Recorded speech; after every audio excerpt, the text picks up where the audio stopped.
nabizeza rero yuko bitarenze uyu mwaka icyemezo kizaba cyamaze gufatwa ukuntu umushinga ugiye gushyirwa mu bikorwa, niba leta izamo cyangwa se umushoramari yabonye ukundi abigenza.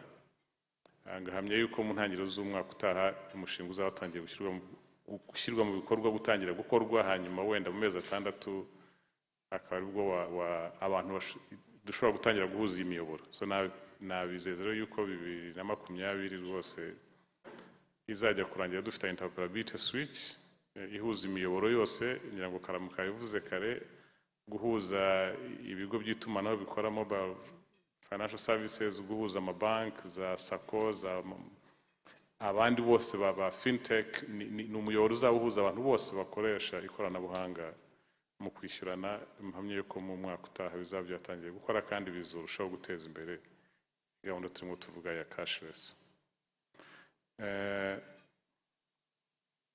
Colin, the cost is still a hindrance. Maybe I should leave this to Maurice. And also you asked about the incentives, government incentives in promoting cashless. I think Eric will comment on that. Then in Ngabonziza, how does an ordinary person go cashless like the governor and the minister? I think, as we said earlier, one is the kind of products that are brought for the use of these ordinary persons. One which answers the question he's just asked. Like today, if I send money to my relative in the village, the first thing they do is to go to an agent, mobile money agent, to cash out the money I've sent to them. So what we are looking at, and what these service providers are trying to do, is instead of this individual to go and cash out the money, they should go to their nearest shopkeeper and buy goods they want to buy using that mobile money without withdrawing it. And with that, this receiver of the mobile money will not be charged anything.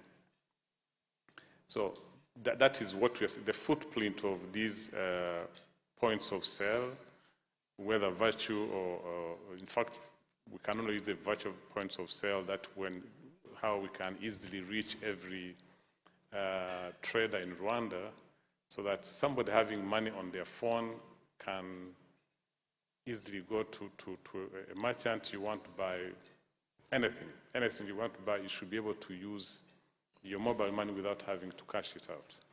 So that will happen through 2 ways. One is having the footprint, having all these points of sale across the country, but also educating the population, knowing that you don't have to withdraw your money, so it will take time. That's why we are here. That's what we are aiming to achieve, is really educating the people and educating them about the benefits of using non-cash payment channels. But they can't have educated the AI if they don't have these access points. Then they won't be able to use it. So one is access, reliability in terms of network connectivity across the country, which we think that is not a big problem in Rwanda. And then, yeah, of course, like today we have many rural women, especially in savings and credit groups. We are happy that there are some young innovators that have come up with products. Instead of saving in small box that they keep on shifting who keeps that box, this savings could be done on their phones.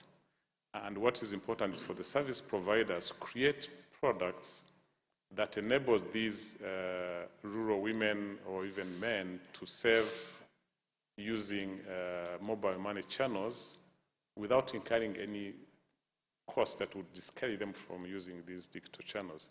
The biggest advantage is that when you do it using formal channels, it easily links you to a formal financial institution, and soon you can be able to increase your borrowing from now, not just from the group, but from financial institutions, and therefore you are able to grow your business and grow your wealth. that's the only way we can really ensure growth and wealth of Rwandans. There's nobody that will be, or a population that can get rich without credit facilities around.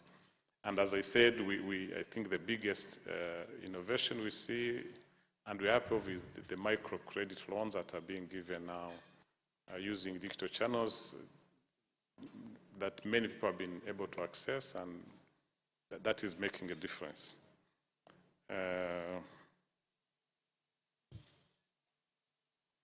Ikibazo cya David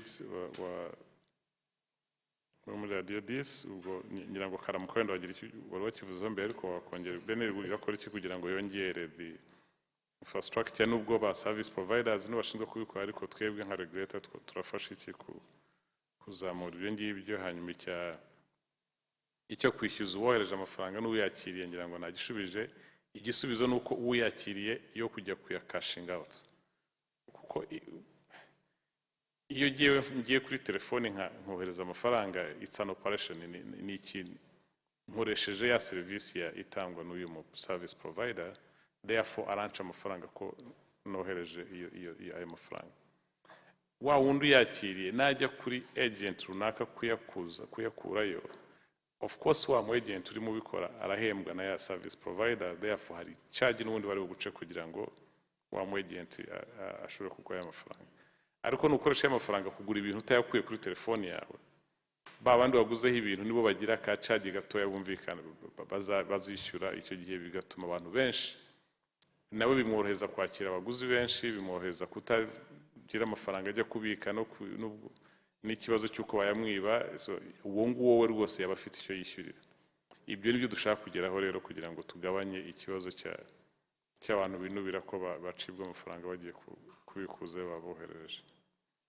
So ngira ngo ibindi ndeke bagenzi banjye babisubize. So maybe Maurice, you want to come first? Sure. Let me make maybe 2 comments about price, and this is the point Collins made. So, I mean, this is a tricky point because I think Governor alluded to it actually when he made his closing remarks, that it's always a question of which one comes first. If you look at it purely from a... that the government is investing quite a lot in terms of fiber optics and 3G and 4G. All these now creates provide the infrastructure that all service providers would have to rely on to be able to serve people. And the other thing was about, then if you look at the challenge why in some cases the penetration is low, probably one of the limitation that has been highlighted is the limited number of access points, especially like a POS, before the virtual POS comes into the market. And we looked at, for example, we benchmarked with other countries. If you look at countries like probably Mauritius, every 100,000 people, they have access to about 763 POSs. In South Africa, 700. In Mexico, 592. In Rwanda, it was 36. So what 39 POSs serve 100,000 people in Rwanda, whereas in Mauritius, it's about 763. So then when you think about that, then you are like, what should we be doing? So what the government has done is to exempt taxes on importation of POSs. We thought that if that is done, probably it cuts down the cost of importing those POSs, and then distribution of those devices will be a bit increased, and probably usage will be also increased. But that still requires some other initiatives, like the awareness and education. And so that's why there's a lot of campaign going on from the central bank, from the Ministry of Finance. I'm sure you're aware of the ICT ambassadors from Ministry of Innovation and ICT. All this is to create the awareness about these digital services. And of course, we can't forget the fact that the government is also is taking a lead in terms of investing into allowing digital payments to the government, people to government, but also government to people. All that requires investment, and I think for us, we look at it as part of the environment that is required to be able to cultivate this digital payments. Now, there's one issue that I think someone touched on, the tax rebates, that the discussion that was around that. The government has commissioned a study on how those rebates should be and how it should be done, and the impact they would have on, one, driving the cashless agenda, but also on the economy generally. And we hope that soon, Q1, we should be able to have proper recommendations. The rebate should be on what? Was it on VAT? Is it on digital transactions? Is it on, and what percentage and what impact we have on other aspiration of the country? So yeah, it has been looked at, and we hope probably by Q1 2020, we should be able to have a discussion around on the recommendations and how they're going to be implemented. Thank you. Thank you, Eric.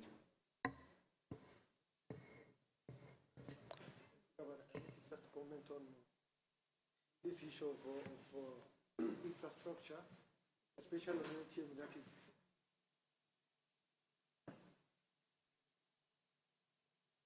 on ATM where people complain about the running out of cash, especially during weekends.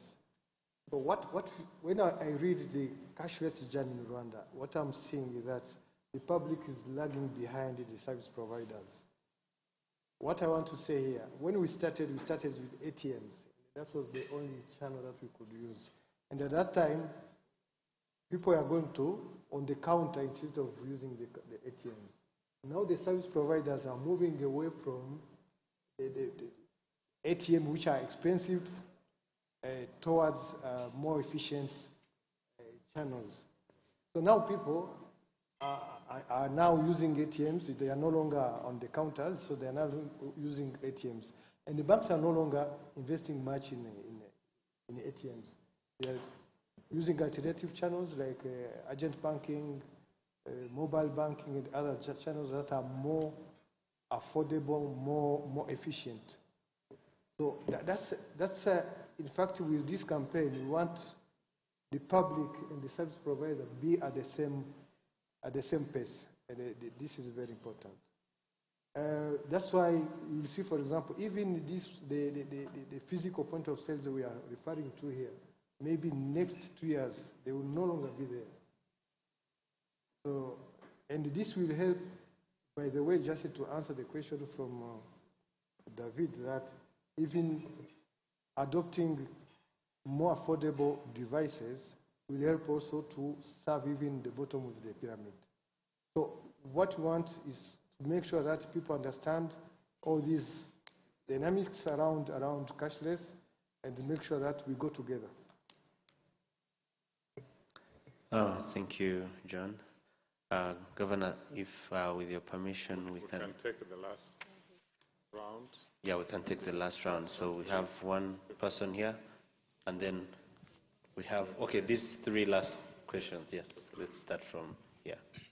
Yes. Thank you. Back to Honorable Governor. You gave us some good numbers on how the e-payment system has enabled has contributed to the GDP and how the numbers have been increasing. So I'd like to know the end result after this second campaign. Thank you. Thank you. Keep it short. Your name, media house. Okay, thank you.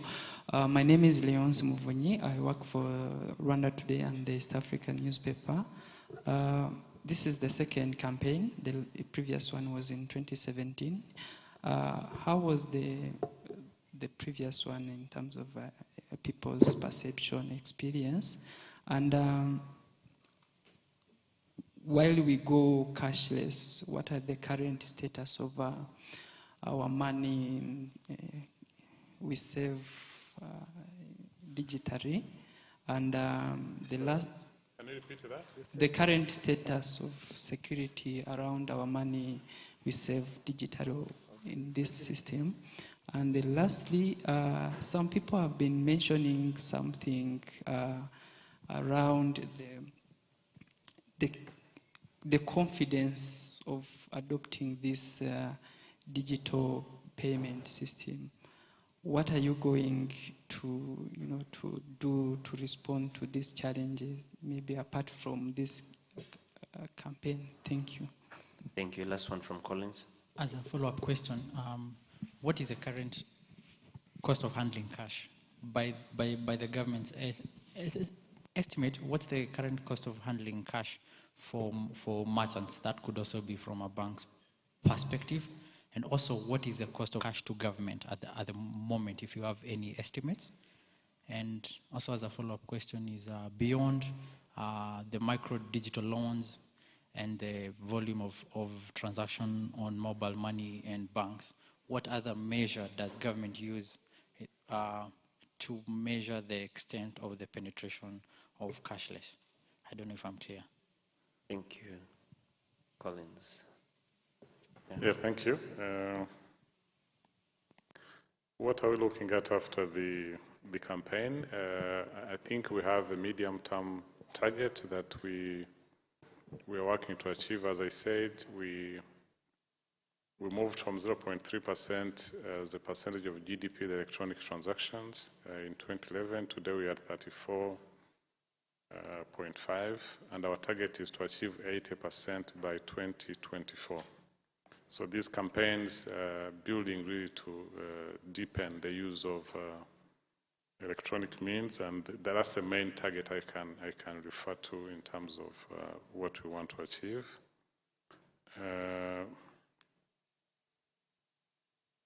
The impact of the last campaign, maybe John can come back to the numbers in terms of the immediate increase of, or demand, in fact, of POSs and all that. So,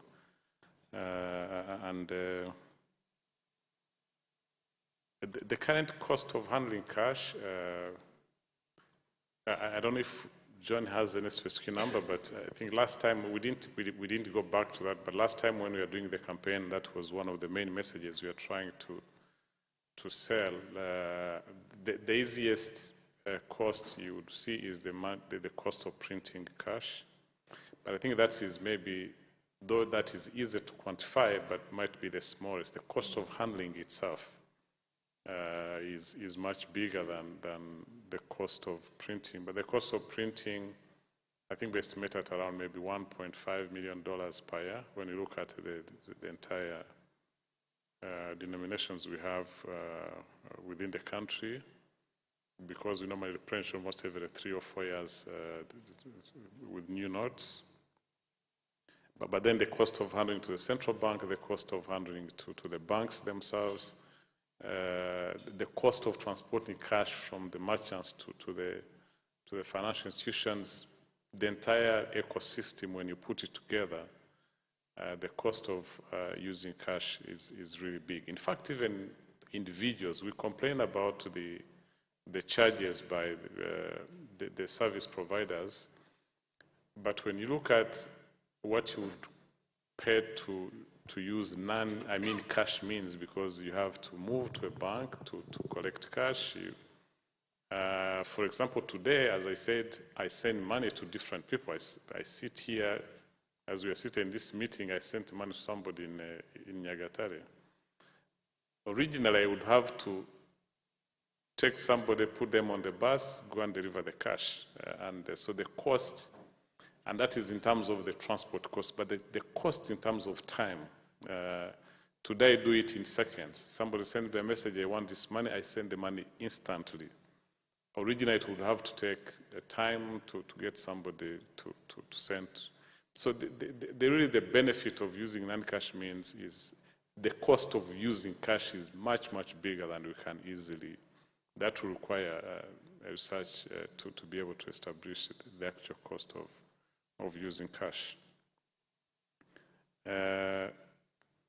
Confidence building, I think the panelists really came back to that, and I would want John or maybe Maurice to come back to that.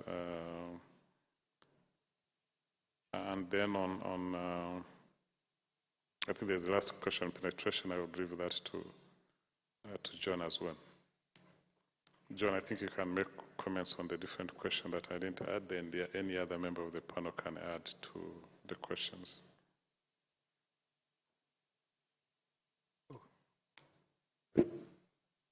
Thank you, Governor. I think there is a question on how the level of security in terms of number of frauds.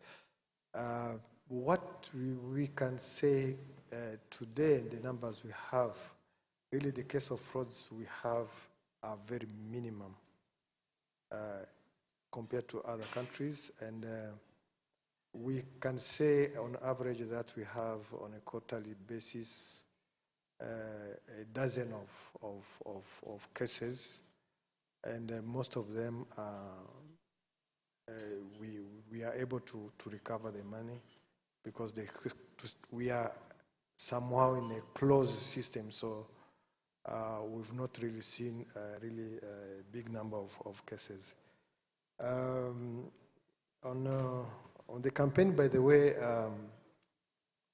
after the campaign, the first reaction we saw from the merchant, you remember that we met with merchant, we saw a high demand of for example, point of sales by different traders. And that has made really banks to increase the number of point of sales. I remember when we started, we were at 1,800 point of sales at that time, and today we are more than 3,000. So that is somehow directed. I'm talking about physical point of sales, but if we add the non-traditional, which are active, by the way, we have 14,000 active point of sale in this market. So that's something we saw in terms of impact of the campaign we had the last time. So now we think now focusing also on consumers, this also will help to increase the demand, because there will be a pressure from the consumer side, because this, when we're talking about payment, we say it is a two-sided market or two-sided demand. So you need someone to pay and someone to accept the payment. So we are looking at both to make sure that we can do that. So measures on cashless or penetration, I think we have different indicators. Can be in terms of infrastructure, for example, the footprint, when we are talking about the number of point of sales per 100,000 of adult. That's an indicator that we can use to look at the penetration of acceptance in the market, but also can look at the usage in terms of transaction. For example, what we are saying, the value of transaction per GDP is another indicator. But also through survey, this is something also we are going to do. You can also measure the level of cashless per country, but it requires a big survey, which maybe next year we shall conduct one of them. Thank you. Maybe just a follow-up comment on the cost of cash handling, and I think Governor has explained it very well. In fact, when we look at the cost of handling cash from the banking side, there are several things, because apart from the cash of moving cash, which is today, our estimate is that it costs banks probably anywhere between 3 to 5 billion francs every year to actually move cash only. Now, apart from that, we have the cash of the cost of insuring cash.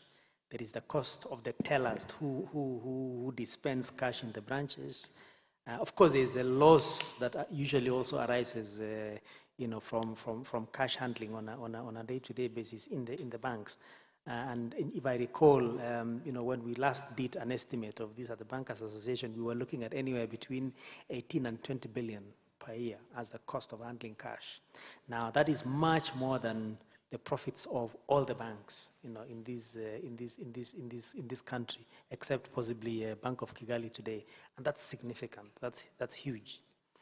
Now, the second point I wanted to just comment about, the issue of confidence is, and I think the challenge that we have, and the reality of it is that we still have to overcome basically three things. One, to me, is, how to make the channels as simple as possible for an ordinary person to be able to use it without feeling intimidated by the process. And I think one of the biggest challenges that we are dealing with today is, the number of steps from when somebody, goes onto their mobile phone, for example, to start processing a transaction to the end. There are very many iterations, and sometimes the time limit required, between one step to another is very limited. That if a customer is not able to conclude, for example, entering some piece of information into the system, the whole thing again has to be restarted. So there's still a lot of learnings, that banks have to work with telecom providers to ensure that that process is simple, from end to end is as simple as possible. A lot is possible on the smartphones today, because in the smartphones we now have biometric recognition for identification. We have facial recognition for identification. So it becomes very easy to process transactions using a smartphone. But that's not really where the masses are. It is the feature phone. And the challenge is how to get to a point where the transactions can be concluded as simply as possible, but as safely as possible. Again, the simpler it is, then you run into the issue of security. Because again, there's got to be a very good balance between that. And then availability. And that when a customer wants to do something on the digital platforms, it is available, it is guaranteed, it is not going to lead them to be inconvenienced because it was not available. And I always use a very basic example that, picture this, in the middle of the night, cash power runs off. In the middle of the night, probably at dinner time. Cash power runs off. The head of the family has 2,000 francs in their bank account and decides to use mobile money to buy cash power. In the process, money gets taken out of the account, but the transaction doesn't reach the end. So that it doesn't get the cash token. I mean the cash power token. So two things. Doesn't have cash power, doesn't have money. Now that's a real problem that ordinary people experience. And then the situation is, so how do we make sure that the money that has been taken from the customer is credited back to the account so that the customer can repeat the transaction? You'd be very surprised that many times we tell customers, oh, by the way, you have to wait until tomorrow, when the branch opens so that the transaction can be manually corrected. It's the next time that customer has that problem, they will not try it because of that risk. So I think it's about eliminating situations like those by improving the channels, availability, correcting problems, and progressively we should reach a point where customers know that if I need to buy cash power, I really don't have to worry because I can go to my mobile phone and do it, and it's all happy and good. Even if it fails, the transaction is automatically reversed and I can do it again, and so on and so forth. So, it's learnings like those that even we bankers doing it probably, never thought about it before, but those are real, practical problems that, we are learning as we develop these solutions. Let me just make a small comment on the cost of cash, and I think we tend to forget this. There's a big cost to the economy, especially in the context of financial inclusion and economic growth. Let me give you an example. If you have someone that is a trader in one of the markets or in one of the places, and has been trading in whatever commodity using cash for 15 years, the challenge that comes with that is that you buy from the transporter or from the producer, you sell it to those people who come to pick, and all the transactions are cash-based.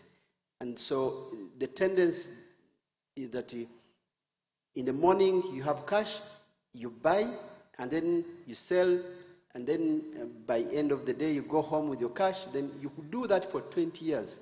That's exactly the group of people, especially SMEs and MSMEs, that we find it very hard for them to access loans for them to grow and expand their businesses. Now, a number of implications of that. So one is that that person will want to grow. Two, increase the outcry that they are not able to access finance to grow their businesses, and the outcry goes to the banks, that banks are not serving them, but banks are not seeing them. To the government is not supporting them. The government wants to support you, but you're not supporting yourself. Now, the only way that it indirectly helps you to create a trace of your financial transactions is actually go digital. Meaning that if you have someone supplying you with tomatoes or potatoes from whatever part of the country, he sends 5 bags to you, you send the money to him. When people come to buy, you use different digital channels. In a way, you're creating a history, which history will help you to be able to approach any bank or on a Mepayo circle to expand your business. So there's a number of other costs that comes with that, never mind what other people mentioned. But for me, I find that very costly because it creates tension to everyone, to be honest. Banks are blamed, the government is blamed, the traders do not grow, they do not grow to create jobs. So everything becomes, and then you are baptized that you are stealing government money because they're not paying taxes, because you can't be. And so the only way we can address that holistic kind of structural challenge that will have very negative impact if we don't do it is actually to encourage our people. And I think you are the right people. Encourage our people, even if you're selling milk, even if you're selling tomato, vegetables in the market, can you create that history? And then you are able to support it to grow. Even if someone wants to invest into your business as a friend of a relative, when you show the transaction, the history of your operations, then can make an investment decision.